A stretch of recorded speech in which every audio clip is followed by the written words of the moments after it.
Welcome to episode number 26 of the Society Life podcast. This is a little intro prior to me actually filming the podcast, but I wanted to show the hotel that I'm in. I'm here for something called a Strong Summit. There's a mirror, by the way. I'm here for something called a Strong Summit, and what the Strong Summit is, that's the book and stuff. It's a notebook they gave us. What the Strong Summit is it's a it's a coaching summit, you could say, but it's not just focusing on coaching.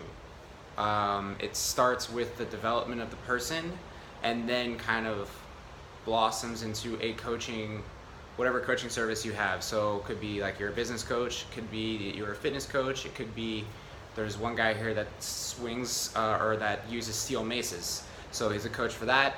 It's for developing the actual coach itself. So the guy that's running it, his name is Mike Bledsoe. I've been actually working with him for the past few months with some therapeutic stuff. What else? Business stuff. A lot of internal work, along with an actual therapist and stuff for myself, my business, my family, all that kind of stuff. So before I actually start filming the podcast, I wanted to give you a quick tour of the hotel room. So this was so cool. They upgraded me. I don't know why when I got here. But anyways, I got here. They're like, okay, here, let's see the room. So anyways, pretty sweet, huh? I get this view. So that's the water. This is my workspace for right now. This is a nice long hallway. Got some Whole Foods and stuff right there. Nice long hallway. Bathroom. Pretty cool, I know. And then we got some Sports Center on in this room. Back into the hallway that goes outside. And right back down. And then we got some HD TV over that side. And that's the hotel room, but it's pretty sweet. It's like a personal little condo. It's cool. So anyways, this is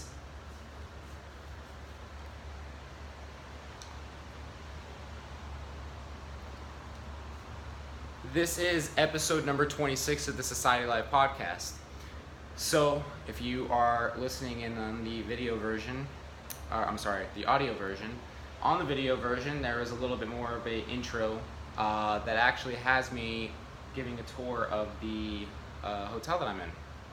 So be sure to check that out. It's pretty cool. So for the topic of today, this is going to be a short solo cast. I'm doing a lot of those lately, but they're good. There's still there's a lot of value to be had on this one too. I'm going to be discussing a little bit more in depth about my own personal story. If you go back and listen to episode number 1 of the Society Life podcast, the very first one, it's 8 minutes long, and it briefly touches over what my backstory is. Just briefly, some things that people did not know about me, that kind of stuff. So this one's I'm gonna dive into actual specific things that actually happened in my life, and that's kind of led me to this point right here. So, and I bring up the strong coach in Mike Bledsoe because it's kind of gotten me to a point too where it's kind of, I'm figuring things out a little bit more, and things are just starting to make so much more sense. So, and actually, I didn't even go through the Strong Coach, to be honest with you. Strong Coach is his program that he put together, but it's for, like I described, it's for developing that person and starting with the person and the coaching. I didn't actually do the Strong Coach. I'm just here because a lot of the stuff that we do personally between Mike and I is basically his program. So he invited me to come down, and so that's why I'm here. It's a great summit so far. Tomorrow's day 3. All right, so to start, a little bit of personal story about myself, and I'll start all the way from the very first part that I can think of about where my journey started. So I played sports, more accurately, heavily into football whenever I was younger. I did not really have anything that I was going for. When I was young, all I did was I played video games, and they weren't, I don't even remember what the video games were. But yeah, I played video games, and then I remember my sister asked me if I wanted to play football, This was 5th grade, and I didn't have any friends either at that same time. No girlfriend, actually one girlfriend in 3rd grade. But yeah, no friends. And then I started playing football, and then all of a sudden I had a few more friends. I shouldn't say a few more, maybe like 5 more friends. And then I actually started attracting girls too. So I had started getting more girlfriends at that point. So yeah, football, and that wasn't like the main part. It was just something that just a byproduct that came with it. So football, and that's where I kind of like really fell in love with the sport of football and sports in general. And they kind of developed other things as well. So while I was playing football, that was my thing. That was my favorite thing to do. I used to actually, whenever it was the off season, I lived in a trailer park, and so what I would do was there was rows of trailers, and then so you had this row and this row, and straight down the center was just like this open field. So what I would do is I actually stole a helmet from my high school that I was going to, and I would actually run with the helmet on during the off season. I would run with the football, and I would just imagine different scenarios in like a football game and whatnot. So I did that all off season. I even did it in the snow, and this was in Pennsylvania at the time, right outside, or kind of like 45 minutes away from Pittsburgh. So yeah, I used to do that, and then I was still playing video games a lot, but the video games changed. The only video games that I really played were Grand Theft Auto, and that was maybe 10% of the time, but Madden. So if you guys don't know what Madden is, it's a huge popular game. It's football related, and the things that I would do in Madden, a lot relate to what I do now. So being more specifically that you can play Madden, but whenever you play, you generate statistics, just like with anything. And what I was doing that I didn't realize I was doing was that I would look at these statistics, and I would not almost obsess about them, but I would be very conscious and aware of them. I would make them. I wasn't really, and I was using them in tracking. This is before, when this is like an online play started coming out too. So I would start tracking these statistics against other people, and I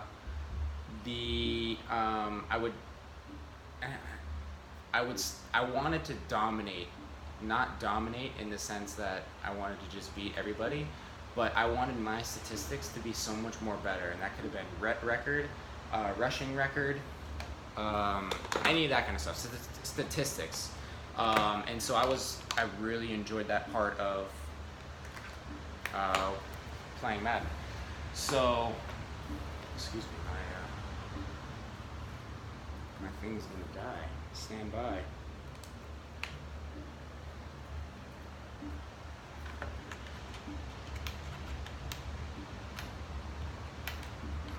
Hold on, almost done.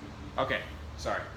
So yeah, that would track it, and yeah, I was just watching the statistics, and then the byproduct was I was just be able to play football, and I enjoyed that, and I was able to do that with friends too as I got into high school and stuff.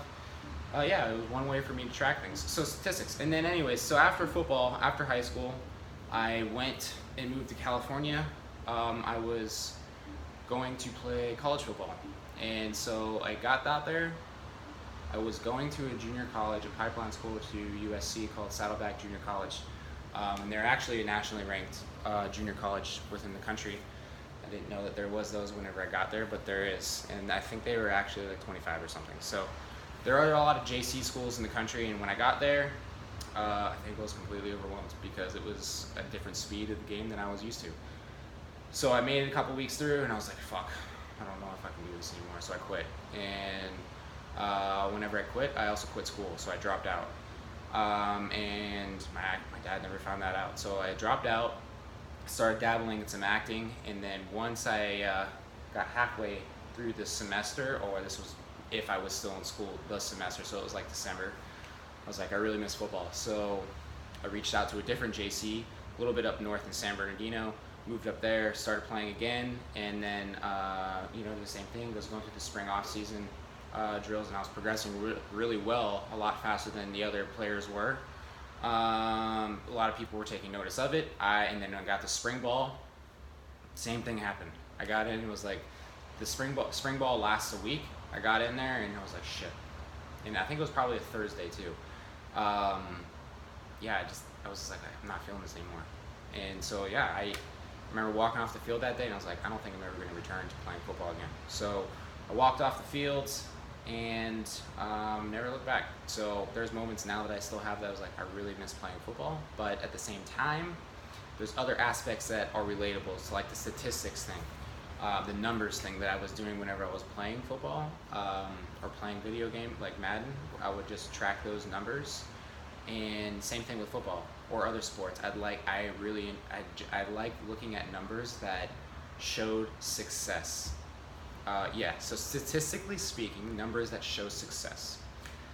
So yeah, I walked off the field, and then I went back to acting a second time. And then this is when I actually took it seriously. I did acting for a solid year after that. And there's a few different techniques, and probably didn't know this, but there is multiple different techniques for being an actor. They also call them thespians. So yeah, there's like theater, there's method acting, there's Meisner. There's a few different other ones. Sandy Adler, I think, was one. But I studied something called Meisner. Meisner technique is the behavior of a human, so it's like psychology. So I didn't know that that was kind of setting me up for what was to come later in my future. So the psychology of acting, so it's like, why do humans do what humans do? And it was more than just what acting is, it's the study of human behavior. So that was really interesting. It was very insightful. I studied that for a good year, along with some other acting lessons that I did. And yes, I was in 2 films, but you probably have never seen them. So there are 2 short films. One was a silent one, and it was in black and white. I got killed by my girlfriend. I got buried in a hole at like 3 in the morning. It was actually a really fun experience. My friend Stuart was there with me. And then the second one was, I played an Orthodox Jew. So I had long jury curls, I don't know what they were, and my friend in the film and myself were fighting over a gold coin. And so that was the short film, was us fighting over a gold coin. So yeah, that was that. And then I started acting. I was really enjoying it.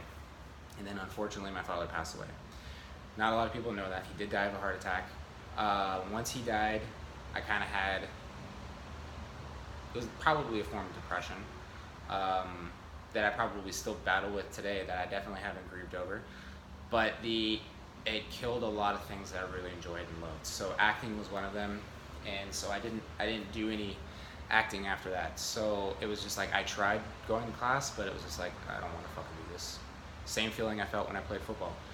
But at the same time, I also had started becoming an uncertified personal trainer, because my dad at the time, my dad before he passed away, I was working for him, and he had fired me from the job that I was working for him for. So it's kind of a funny story, but once he fired me, I needed a job to pay for my acting classes. So I became an uncertified personal trainer for a guy that introduced me to CrossFit in 2010. So yeah, CrossFit, and I didn't even know what it was, but he was like, this is CrossFit. I was like, okay, cool. So what do you want me to do? And he just said, you look really good. I think you should train people. And I was like, okay, I need money. So yeah, sure, I'll train people. I trained people at 5 in the morning at his gym in Corona Del Mar, California, while I was doing acting, and that paid for a lot of my classes. Acting classes aren't cheap in LA. We're paying for gas to drive up there multiple times a week. So yeah, I was PT, or personal training and acting at the same time, and that was kind of like my life at that time. And then my father passed away, and then after that, acting just completely was done.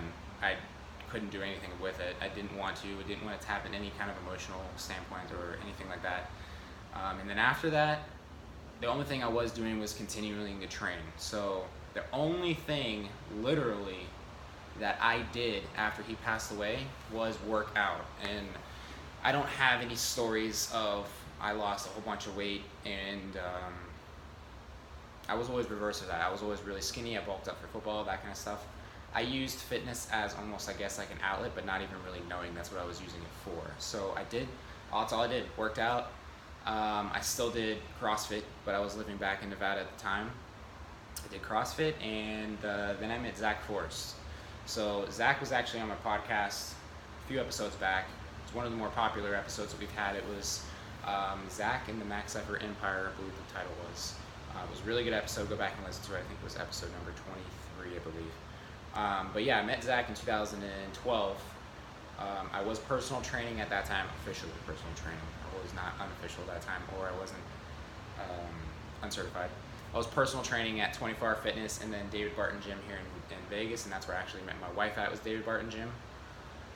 But yeah, I met Zach and I started doing CrossFit at his gym, CrossFit Max Effort, and he had this intern program, and I was like, that's a really cool idea. I want to, I think, own my own gym someday.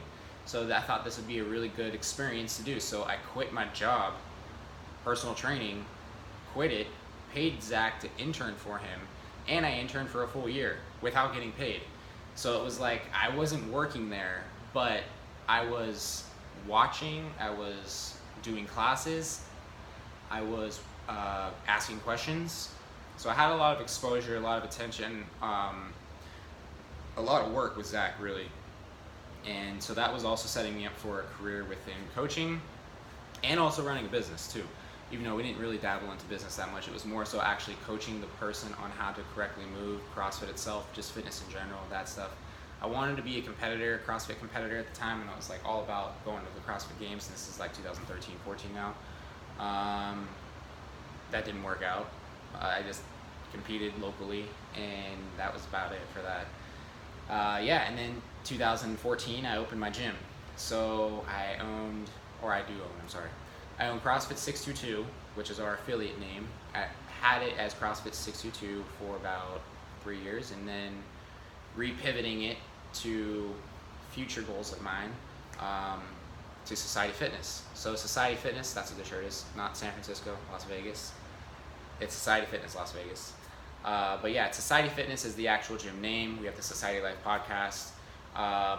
And then what's kind of developed with this whole thing, going way back to whenever I played video games all the time, looking at the numbers of things, is I've really developed a passion for the actual business and the leadership side of it more so than the actual coaching side of it now. So it's like everything has kind of progressed up to this point that I'm at now. I do still coach a little bit, but now my coaching is more so focusing on the coaches that I have to develop them to be better people and better leaders, despite what maybe some interns or in the past, which I've learned a lot about leadership. But